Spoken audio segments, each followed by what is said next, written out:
صدیق کس کو کہتے ہیں؟ سچے کو کہتے ہیں۔ صدیق سچا ہے تو صادق پھر کس کو کہتے ہیں؟ صادق اگر سچا ہے تو پھر صدیق کا کیا مطلب ہے؟ صادق ہو یہ صدیق ہو یہ صدق سے ہے۔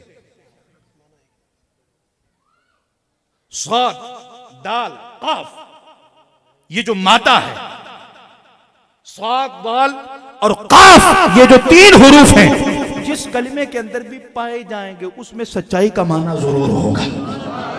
اور صادق کے اندر بھی صدق ہے، اس کے اندر بھی سچائی کا معنی، صدیق کے اندر بھی یہی حروف صدق صاد دال قاف، اس کے اندر بھی سچائی کا معنی ہے۔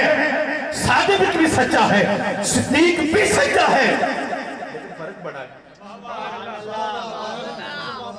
صادق کہتے ہیں جیسے تم دیکھ کے آؤ ویسے بیان کر دو۔ تم باہر سے آئے، یار گلی میں نہ کھدائی ہو رہی تھی، آگے تم نے بیان کر دیا، تم صادق ہو، تم سچے ہو، جیسے دیکھا ویسے بیان کر دیا۔ اب گلاس کے اندر پانی ہے نا، اور تم کہو کہ گلاس میں پانی ہے، تو یہ ہے صادق، سچ بولنے والا ہے۔ جیسے ہے ویسے بولتا ہے، ویسے کہتا ہے۔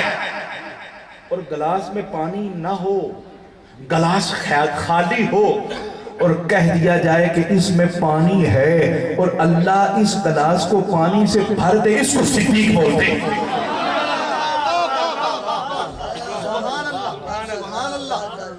سمجھ آ رہی ہے آپ لوگوں کو؟ صادق وہ ہے جیسے دیکھے ویسے بیان کر دے، اور صدیق وہ ہے جیسے کہہ دے ویسے اللہ کر دے۔